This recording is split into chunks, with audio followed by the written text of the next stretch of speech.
Hello बच्चों, आज हम संज्ञा, सर्वनाम, विशेषण, क्रिया, काल की परिभाषा और उनके उदाहरणों के बारे में पढ़ेंगे। देखिए, संज्ञा किसे कहते हैं?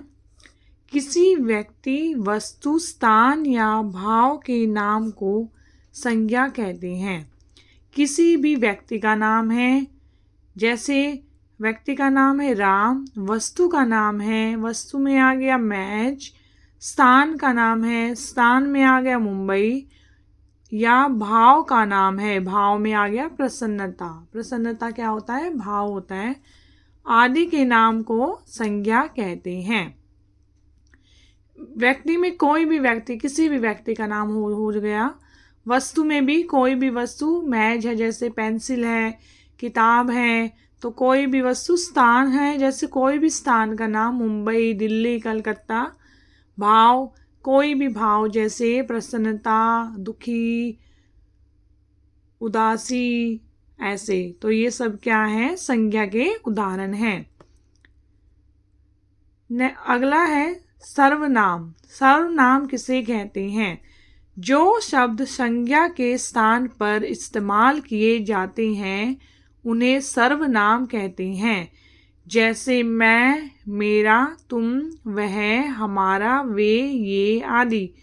अब देखिए, राम है, राम की जगह पर अगर हम यह यूज़ करें वह, तो वह शब्द जो हो गया वो क्या हो गया?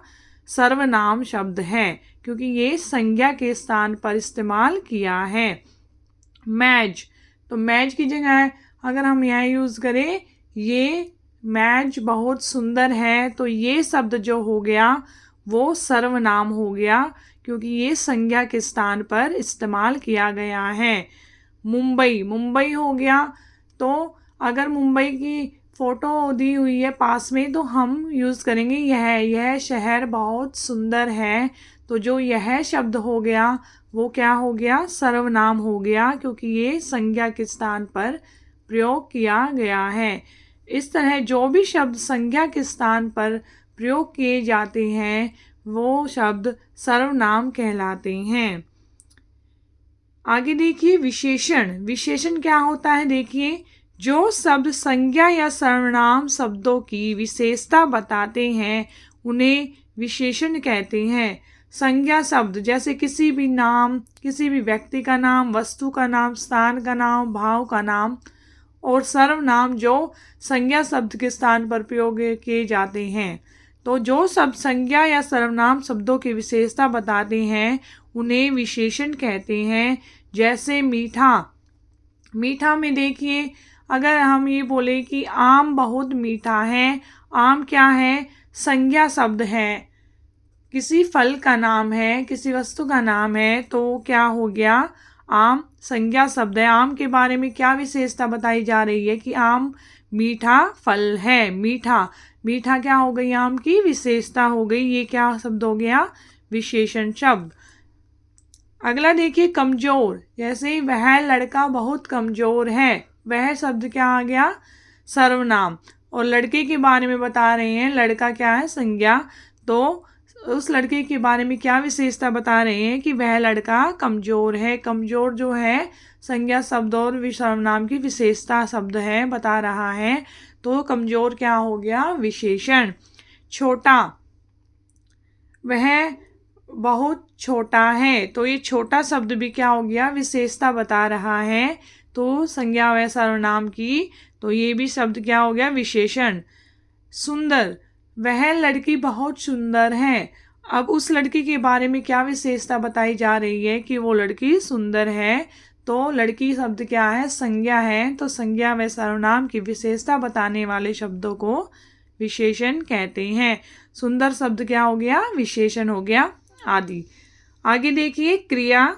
जिन शब्दों से किसी काम के करने या होने का पता चले उन्हें क्रिया शब्द कहते हैं।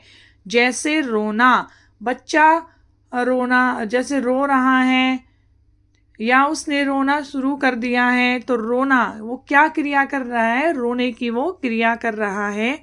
तो ये क्या हो गया? क्रिया शब्द हो गया रोना। वो कुछ क्रिया कर रहा है, कुछ काम कर रहा है। क्रिया का मतलब होता है साधारण भाषा में कुछ भी कार्य करना।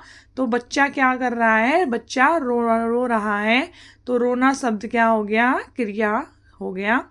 खेलना, बच्चे खेलना पसंद करते हैं, तो खेलना क्या हो गया, क्रिया हो गई। बच्चे क्या कर रहे हैं, खेल रहे हैं, खेलना क्या हो गई, क्रिया हो गई। कुछ ये बच्चे क्या काम कर रहे हैं, खेलने का काम कर रहे हैं, तो ये क्या हो गया, क्रिया हो गया। जिन शब्दों से किसी काम के करने या होने का पता चले उन्हें क्रिया शब्द कहते हैं।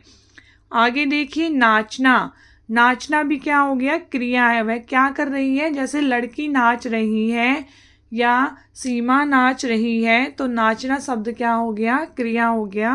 वो क्या क्रिया कर रही है, नाचना, नाच रही है। आगे देखिए बोलना, बोलना भी क्या है, क्रिया है, कुछ काम किया जा रहा है, तो बोलना क्या हो गया, क्रिया। ऐसे ही पढ़ना, उठना, ये सब क्या हो जाती हैं, ये शब्द क्रिया के उदाहरण हैं आदि।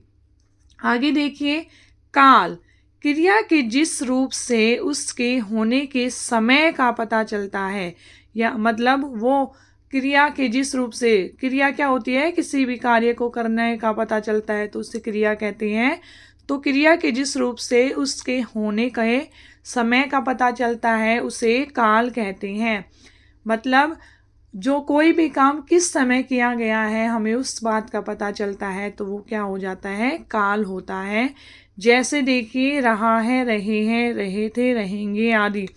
जैसे वह बच्चा लिख रहा है, तो लिख रहा है मतलब अभी वो बच्चा लिख रहा है, समय उसके काल का पता चल रहा है कि वो अभी बच्चा लिख रहा है। वर्तमान काल है, बच्चा अभी लिख ही रहा है, तो किस काल के अंदर आ गया, वर्तमान काल है। रहे हैं, जैसे बच्चे खेल रहे हैं, तो क्या कर रहे हैं, बच्चे खेल रहे हैं, अभी तक वो बच्चे खेल रहे हैं, वर्तमान काल है, मतलब वो चल ही रहा है काम। तो इससे भी किसका पता चलता है, क्रिया के समय का पता चल रहा है कि वो अभी खेल रहे हैं। तो जिस शब्द से क्रिया के जिस रूप से उसके होने के समय का पता चलता है उसे काल कहते हैं। आगे देखिए रहे थे, जैसे बच्चे स्कूल जा रहे थे आ गया, मतलब बच्चे जा रहे थे, अब नहीं जा रहे हैं, जा रहे थे, ये क्या हो गया, वर्तमान काल हो गया, वर्तमान भूतकाल हो गया। क्या हो गया, भूतकाल, मतलब बच्चे स्कूल जा रहे थे, अब नहीं जा रहे हैं, तो उसके समय का पता चल रहा है कि बच्चे स्कूल जा रहे थे आ गया। तो ये काल के, क्रिया के समय का पता चलता है इससे।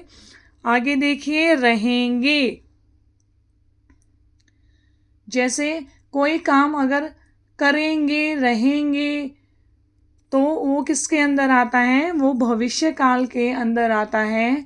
तो वो काम अभी आगे होने वाला है, तो वो उसका ये समय पता चलता है कि ये काम अभी तक हुआ नहीं है, होने वाला है।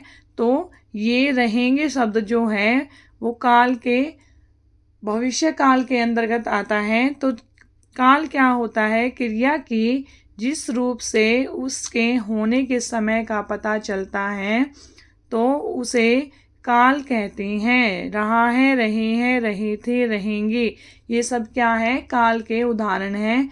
रहे हैं आता है तो इसका मतलब है वर्तमान काल चल रहा है, थे आता है तो भूतकाल था, और रहेंगे आता है तो भविष्य काल है, मतलब आने वाला समय।